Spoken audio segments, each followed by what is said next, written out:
Part one is underrated. We having A's and B's, a sense of discipline. That's the only push you. That's the only slightest push you might get. Nobody cares. You're doing yourself. Those tears I cried, I would not cry those same tears now. Make friends. Don't be a loner.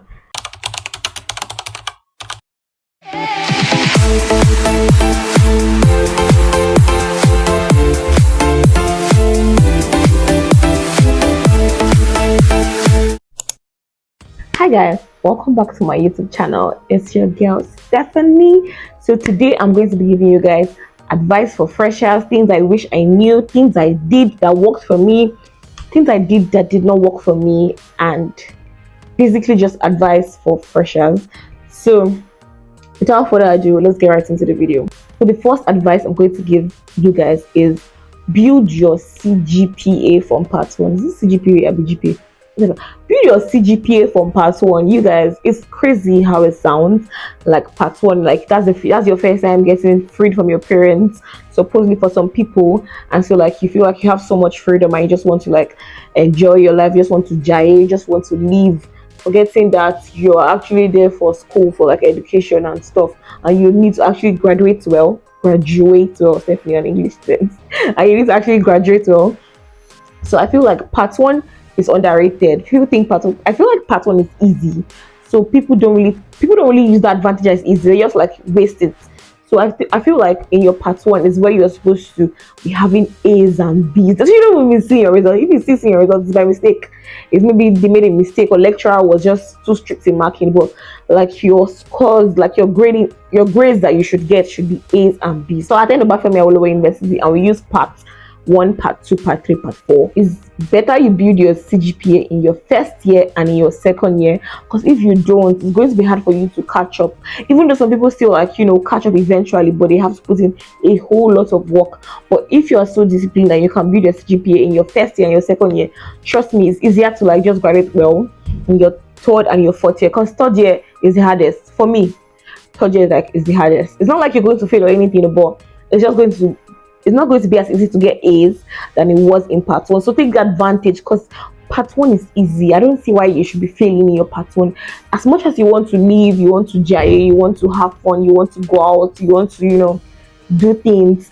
When it's time to read, please. Like, don't waste it. Don't waste it at all. Don't waste your part ones with C's or D's. It's easy to get that A. Just read, do what you have to do, have fun when it's time to have fun, and read when it's time to read. Because I'm speaking from experience. It's not like I'm so brilliant, I'm so intelligent, but I made sure my part one and my part two results were great. They were not superb, but they were very much okay to sustain, my part three and part four that is now a bit more difficult. So at least I don't move too down. I'm still balanced, at least, you get. So yeah, that's the first advice I'm going to give you guys. The second one is be disciplined. When it's time to do something, do it. Like, nobody should push you, or like nobody's even going to push you. What am I saying? Nobody should push you. Nobody's going to push you. You're in school. If you don't carry yourself from your bed, don't stand up and go to class. Somebody will push you. Maybe that your friend will be calling you. Safe now, you're not going to class. Are you going to class? That's the only push you. That's the only slightest push you might get. Apart from that, no lecturer is going to come and meet you that you don't come to class. Anything you're doing for yourself. I don't know about private schools and how it's done, but I'm speaking from a federal school experience. Nobody's going to push you. If you decide to not come to class from the beginning of the semester to the end of the semester, nobody cares. You're doing yourself. So if you don't have self-discipline, you cannot discipline yourself enough to be able to go to class and be able to like do other things, it's going to be very difficult for you. So second one is be self-disciplined. The third one is you have bad days, you have good days. Prepare for it. University is not all rosy like how we used to see in Nollywood. And you have so many bad days, you have good days. Hey, I cried a whole lot because I'm in my fourth year now. I still cry, but like those tears I cried, I would not cry those same tears now. Be prepared for it. You're going to have good days, you're going to have fun with your friends, you're going to have good grades, and then there are days where your grades are not grading. If you understand what I mean, like you read for something, but like it's not what you read for and what you wrote. It's not really what you're seeing. But like, what can you do? Like, you cry, you clean your eyes. When you cry, finish, clean your eyes, carry your book, read again, make genuine friends. So the friends I don't even really have friends. I have few friends, but the friends I have from now, the friends I have in my fourth year are friends that I made in my first year, or I made earlier, or I knew before my first year. So those are the people that are going to push you when you're down. Those are the people that are going to support you. They're going to encourage you. So if you don't really have any genuine friend, or you don't have any friend at all, or any close friend, or nobody, is going to be like tougher to pass through university. So friends make everything lighter, they make everything easier, they make everything funny. Make friends, don't be a loner. I came to school to I came to school for education, so I'm not going to socialize. Nah. Nah. I feel like university is basically not only for education, it's basically for socialization as well. Because if you are in, like, you are spending 4 5 years in university and you don't know how to socialize, you've not made any connection, you don't know, you don't know people. Like, how do you live after university? Who do you then know? How do you want to, like, move on from that point of not knowing anybody, or like not being close to anybody, or having connections, or like putting out your skills or your talent? Like, it's just rough. I feel like people that just wait till you're done with school to do certain things doesn't really make any sense if it's something that you can start now, because you make all your connections basically in your university life. Another one is, don't be pressured, because when you enter university, you are seeing people from high backgrounds, people from low backgrounds, people from average. You are seeing people that basically are surviving on like 1K a month or 2K a month. Like, it's crazy. As much as we think that that's not possible, it's crazy. There are people like that.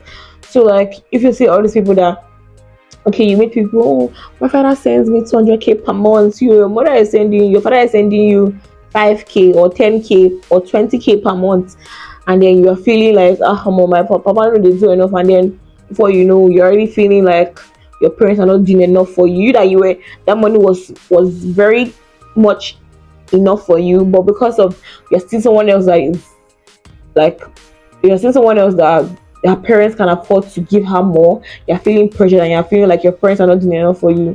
So now, like, there's a lot of pressure in university. There's peer pressure. It's not even only just from like money.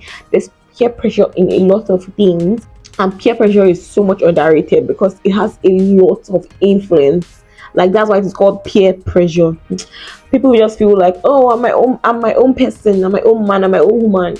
Have like 2 or 3 friends, and like, just stick to those 2 or 3 friends, and see how much your behavior, see how much you, what's the word, see how much you guys behave alike in like 2 3 months and above, because your friends matter a whole lot. People you hang out with matter a whole lot. If you're hanging out with people that smoke, people that drink, no offense to anybody, you're definitely going to be a smoker or a drinker. It's not like a two-way thing. It's not like it always happens in every instance, but it's most likely to happen. Basically, the summary of this advice is, build your CGPA from part one. Don't be pressured, make good friends, and do things at the right time, and expect the bad days. Don't think it will be all rosy and then it's just going to be so beautiful, and then you're not going to have bad days. It's just going to be smooth all through. You're going to have rough days. So basically, that is the summary of this advice. Be prepared for the worst. Thank you guys for watching. I hope you enjoyed this video. Don't forget to like and subscribe and turn on the notification bell so you can get notified when I post a new video. If you want me to make more videos like this, please notify in the comment section and I'll be sure to read them. Bye.